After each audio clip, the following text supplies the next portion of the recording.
नमस्कार। यूपीएलटी ग्रेड के जो रिजल्ट्स आए हैं उन्होंने एक बहुत बड़ा सवाल खड़ा कर दिया है। सवाल ये कि मैथ्स और हिंदी के नतीजों में इतना इतना बड़ा फर्क आखिर क्यों है। आज हम इसी की तह तक पहुंचने वाले हैं। ये देखिए, ये वो खबर है जिसने हजारों लाखों कैंडिडेट्स को एकदम हैरान कर दिया।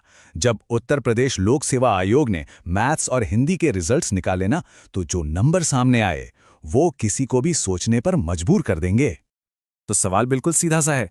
ऐसा क्या हो गया भाई कि हिंदी के कैंडिडेट्स के पास होने के चांस मैथ्स वालों से 4 गुना, जी हाँ 4 टाइम्स ज्यादा थे। चलिए एक एक करके इस पूरी गुत्थी को सुलझाते हैं। ठीक है, तो सबसे पहले जरा नंबर्स देख लेते हैं। कहते हैं ना, द नंबर्स डोंट लाई, आंकड़े कभी झूठ नहीं बोलते।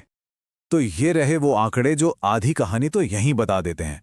मैथ्स में देखिए, करीब करीब 99,000 लोग एग्जाम में बैठे और उनमें से सिर्फ 2,260 ही मेंस के लिए सिलेक्ट हुए।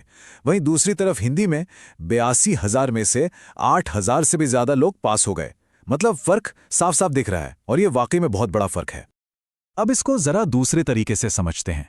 मैथ्स में हर 44 कैंडिडेट में से सिर्फ एक कैंडिडेट अगले राउंड के लिए सिलेक्ट हुआ। सोचिए कंपटीशन कितना टफ रहा होगा। और अब जरा हिंदी का रेशियो देखिए, यहां हर 10 में से लगभग एक कैंडिडेट पास हो गया। कहां 44 में से एक और कहां 10 में से एक, जमीन आसमान का फर्क है ये तो। और ये जो बार चार्ट आप देख रहे हैं ना, ये तो पूरी कहानी एक ही नज़र में साफ कर देता है। एक तरफ मैथ्स का ये छोटा सा बार और दूसरी तरफ देखिए हिंदी का एक कितना ऊंचा बार है। ये विजुअल अपने आप में बता रहा है कि फर्क कितना जबरदस्त है। तो कुल मिला के बात साफ है, हिंदी कैंडिडेट्स का जो सिलेक्शन रेट था वो मैथ्स वालों के मुकाबले लगभग 4 गुना ज्यादा था। सोचिए, 4 टाइम्स। तो अब तक हमने ये तो देख लिया कि क्या हुआ, लेकिन अब असली सवाल पर आते हैं कि ये क्यों हुआ। चलिए अब इसकी वजहों को जरा खोद कर निकालते हैं। तो आखिर क्या वजह थी इस इतने बड़े गैप की? क्या मैथ्स का पेपर सच में इतना ज्यादा मुश्किल बना दिया गया था, या फिर कहानी में कोई और ट्विस्ट है?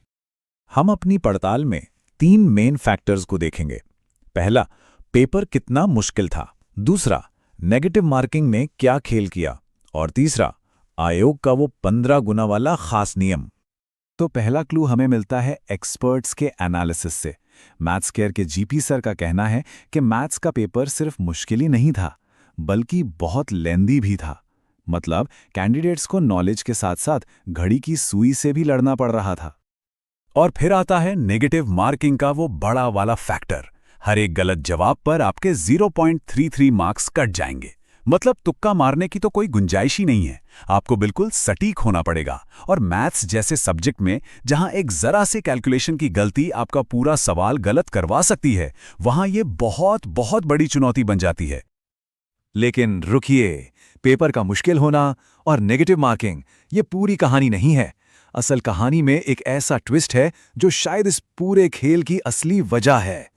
चलिए अब उस असली वजह का पर्दाफाश करते हैं। देखिए, कमीशन का एक सीधा साधा नियम है। नियम यह है कि मेंस एग्जाम के लिए हर सब्जेक्ट में जितनी भी वैकेंसीज हैं उसके 15 गुना कैंडिडेट्स को सिलेक्ट करना है। ये एक स्टैंडर्ड प्रोसीजर है। और बस यहीं पर आकर इस पूरी पहेली का सबसे बड़ा राज खुल जाता है। हिंदुस्तान अखबार की ये रिपोर्ट साफ साफ कहती है कि आयोग को न्यूनतम क्वालिफाइंग मार्क्स लाने वाले कैंडिडेट्स ही नहीं मिले, इसलिए वैकेंसी के हिसाब से 15 गुना लोग मिल ही नहीं पाए। इस बात को समझना बहुत ज्यादा जरूरी है। मैथ्स में असली प्रॉब्लम हाई कट ऑफ की थी ही नहीं। असल प्रॉब्लम ये थी कि हजारों कैंडिडेट्स वो बेसिक मिनिमम क्वालिफाइंग स्कोर भी नहीं ला पाए जो अगले राउंड में जाने के लिए जरूरी था। तो इस पूरे एनालिसिस से आगे एग्जाम देने वालों के लिए क्या सीख मिलती है? क्योंकि ये तो साफ है कि सिर्फ मेहनत से काम नहीं चलेगा, सही स्ट्रैटेजी भी उतनी ही जरूरी है। तो एक विनिंग स्ट्रैटेजी क्या हो सकती है? देखिए, नंबर 1, कट ऑफ कितना जाएगा इसकी चिंता करने से पहले अपना पहला टारगेट बनाइए कि मिनिमम क्वालिफाइंग स्कोर को पार करना है। सबसे पहली सीढ़ी यही है। नंबर 2, जहां भी नेगेटिव मार्किंग हो वहां अटेम्प्ट से ज्यादा एक्यूरेसी पर फोकस करें। भले ही कम सवाल करें पर सही करें। तुक्का लगाना बहुत भारी पड़ सकता है। और तीसरा, अपने सब्जेक्ट की डिमांड को समझिए।